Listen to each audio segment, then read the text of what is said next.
جادو اور جنات ہماری اس دنیا کے اندر موجود ایسی حقیقت ہیں جن کی موجودگی سے کوئی بھی مسلمان یا دنیا کے کسی بھی مذہب کو ماننے والا کوئی بھی شخص انکار نہیں کر سکتا۔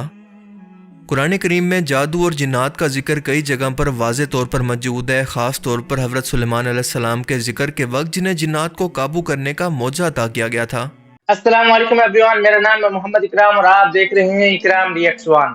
تو دوستو، آج کی اس ویڈیو میں بات کریں گے جنات کے بارے میں، لیکن پہلے میں آپ لوگوں کو بتا دوں کہ جنات کافی قسم کے ہوتے ہیں۔ جنات اچھے بھی ہوتے ہیں، خراب بھی ہوتے ہیں،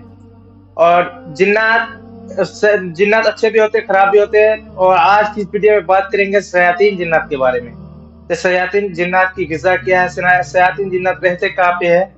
اور وہ شیاطین جنات جو انسانوں پر حاوی ہوتے ہیں، مطلب اثر ہوتے ہیں، کس طرح سے انسانوں پر اثر کرتے ہیں، اور کون سے جانے سے ہم لوگوں کو ریکارڈ کرنا چاہیے، مطلب اس پر پابندی کرنا چاہیے۔ تو چلیے ویڈیو کو اسٹارٹ کرتے ہیں۔ آج کی اس ویڈیو کو ایکسپلین کریں گے حسی بھائی، تو چلیے ویڈیو کو اسٹارٹ کرتے ہیں بنا کوئی ٹائم ویسٹ کے۔ السلام علیکم دوستو، میرا نام ہے حسیب شفقت اور آپ دیکھ رہے ہیں حسی ٹی وی۔ جادو اور جنات ہماری اس دنیا کے اندر موجود ایسی حقیقت ہیں جن کی موجودگی سے کوئی بھی مسلمان یا دنیا کے کسی بھی مذہب کو ماننے والا کوئی بھی شخص انکار نہیں کر سکتا۔ قرآن کریم میں جادو اور جنات کا ذکر کئی جگہ پر واضح طور پر موجود ہے، خاص طور پر حضرت سلیمان علیہ السلام کے ذکر کے وقت جنہیں جنات کو قابو کرنے کا معجزہ عطا کیا گیا تھا۔ یہ دونوں چیزیں یعنی جادو اور جنات ایک دوسرے سے جڑی ہیں، کیونکہ جادو دراصل خبیث یا شیطانی جنات کو قابو کر کے ان سے کام کروانے کا نام ہے، جو کسی شرط یا فائدے کے بدلے انسان کی مدد کرتے ہیں، اور یہ شرائط انتہائی غلیظ اور کفر پر مبنی ہوتی ہیں جنہیں یہاں پر بیان کرنا بھی ممکن نہیں۔ یعنی آسان الفاظ کے اندر ایسے کام جن سے انسان کی مخلوق کے طور پر تذلیل ہو اور جنات کو ایک برتر مخلوق ثابت کیا جا سکے۔ مثال کے طور پر سورج، چاند، ستاروں یا شیطان کو سجدہ کرنا، اس کے نام پر قربانی کرنا، محرم عورتوں سے زنا کرنا، حرام کھانا، غسل اور نہانا چھوڑ دینا، دے خون یا پیشاب سے نعوذ باللہ قرآن پاک کے الفاظ کو لکھنا، گندگی کھانا، اور جتنا زیادہ کوئی جادوگر یہ کام کرے گا، یہ شیطانی جنات اس کی اتنی زیادہ مدد کریں گے۔ اور اس کا ثبوت ہمیں قرآن پاک کے اندر کچھ اس طرح سے ملتا ہے کہ سورہ الشورى کے اندر اللہ پاک فرماتا ہے کہ کیا میں تمہیں بتاؤں کہ شیطان کس پر اترتے ہیں؟ وہ ہر ایک جھوٹے گناہ گار پر اترتے ہیں اور انہیں سنی سنائی باتیں پہنچاتے ہیں، اور ان میں سے اکثر جھوٹے ہیں۔ یاد رہے کہ یہ مدد ہر جنات نہیں کرتے، کیونکہ ان کے اندر بھی نیک اور خبیث جنات موجود ہیں، جن کا ذکر سورہ الجن کے اندر موجود ہے کہ ان کے اندر اچھے جنات بھی ہوتے ہیں یا نیک جنات، اور شیطانی جنات بھی۔ جادو کا لفظ اردو زبان کے اندر استعمال ہوتا ہے، کیونکہ عربی زبان کے اندر اس کے لیے سحر کا لفظ استعمال کیا جاتا ہے، جس کے معنی ہے حقیقت کو پھیر دینا یا دھوکہ دینا، جو کہ بس نظروں کا دھوکہ ہوتا ہے، کیونکہ حقیقت کے اندر کچھ بھی نہیں بدلتا، جبکہ اس کے الٹ معجزے کے اندر حقیقت کو بالکل بدل دیا جاتا ہے۔ جادو میں تعویذ، گنڈوں اور مخصوص کفریہ کلمات پڑھ کر ایک ایسا عمل کیا جاتا ہے جس کی وجہ سے کسی شخص کا جسم، دل و دماغ اسے چھوئے بغیر متاثر ہو جاتے ہیں، جس کی وجہ سے کوئی بھی شخص بیمار ہو سکتا ہے، نامرد بن سکتا ہے، میاں بیوی کے اندر جدائی بھی ڈلوائی جا سکتی ہے اور نفرت بھی، اور یہاں تک کہ اس کا قتل بھی ممکن ہے، کیونکہ ڈائریکٹلی شیطان تو آپ کو نقصان نہیں پہنچا سکتے، بلکہ آپ کے دماغ کے اندر سوسائڈل تھاٹس یا نا امیدی پیدا کر کے خود آپ کو آپ کے قتل کی طرف اکساتے ہیں۔ صحیح حدیث کے اندر آتا ہے کہ خود رسول پاک صلی اللہ علیہ وآلہ وسلم پر بھی جادو ہو گیا تھا، کیونکہ ایک یہودی لبید بن عاصم نے رسول اللہ صلی اللہ علیہ وآلہ وسلم پر باقاعدہ طور پر جادو کیا تھا، جس کا اثر کچھ ایسے ہوا کہ جب بھی آپ صلی اللہ علیہ وآلہ وسلم سوچتے کہ میں نے یہ کام کر لیا ہے، لیکن حقیقت میں آپ نے وہ کام نہیں کیا ہوتا تھا۔ یہاں تک کہ دو فرشتوں جبرائیل علیہ السلام اور میکائیل علیہ السلام نے آپ کو آ کر بتایا کہ لبید بن عاصم ملعون نے کنگھے اور سر کے بالوں پر جادو کر کے انہیں کنویں کے اندر رکھا ہوا تھا، اور اس جادو کے اثر کی وجہ سے اس کنویں کا پانی بالکل مہندی کے پانی کی طرح سرخ ہو گیا تھا۔ آپ صلی اللہ علیہ وآلہ وسلم اپنے صحابہ کے ساتھ اس کنویں پر گئے اور ان چیزوں کو نکال کر زمین کے اندر دفن کر دیا۔ یہاں تک کہ آپ صلی اللہ علیہ وآلہ وسلم نے اس واقعے کا ذکر باقی لوگوں سے بھی نہ کیا، تاکہ یہ باقی لوگوں کے اندر گناہ کے طور پر پھیل نہ سکے، یعنی لوگ ایک دوسرے پر جادو کروانے کے لیے موٹیویٹ نہ ہو سکیں۔ صحیح حدیث میں حضرت ابو ہریرہ سے مروی ہے کہ آپ صلی اللہ علیہ وآلہ وسلم نے فرمایا کہ 7 ہلاک کر دینے والی چیزوں سے بچو، جن میں سے ایک ہے جادو کروانا، کیونکہ یہ شرک ہے۔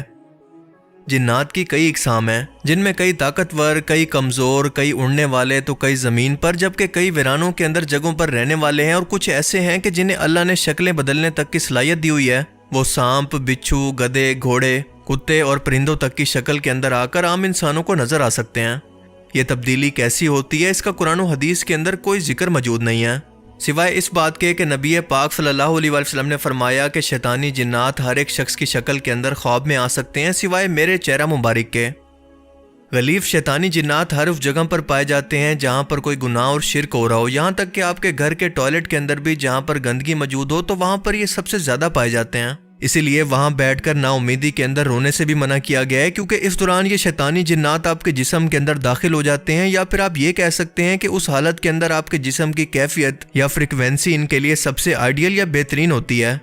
یا پھر غصے کی حالت میں یا پھر بے حیائی کے وقت یہ سب سے زیادہ آپ کے جسم پر جلدی حملہ کرتے ہیں اور آپ پر اٹیک کر کے آپ کے دماغ پر قابض ہو جاتے ہیں۔ اس کے بعد یہ آپ سے مزید گناہ کروا کر آپ کو اس کا عادی بنا دیتے ہیں، یہاں تک کہ جب تک آپ ان گناہوں سے توبہ نہ کر لیں۔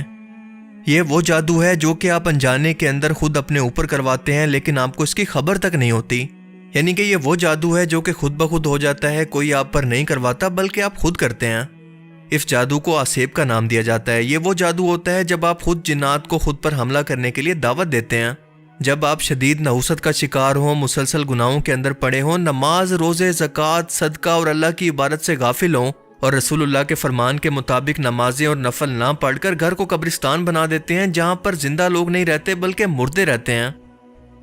جیسے ہر ایک بیماری کی علامات ہوتی ہیں تو بالکل اسی طرح سے آسیب کی علامات کے اندر انسان مسلسل ایک گناہ کرتا ہے اور پھر اس گناہ کو خود کو تعویلیں دے کر جسٹیفائی کرتا رہتا ہے کہ میں نے تو کوئی غلط کام نہیں کیا۔ مثال کے طور پر کہ پہلے دن شراب پی اور خود کو تسلی دی کہ اللہ تعالیٰ تو بہت معاف کرنے والا ہے، اس گناہ کے بدلے میں بخش دے گا۔ آج کل تو سبھی پیتے ہیں، میں نے یہ گناہ کر لیا تو کون سا بڑا کام کیا۔ بالکل اسی طرح سے قتل، بے حیائی، یہ سب وہ کام ہیں جن کے اندر آپ جنات کو دعوت دے کر خود کو آسیب کا شکار کرتے ہیں۔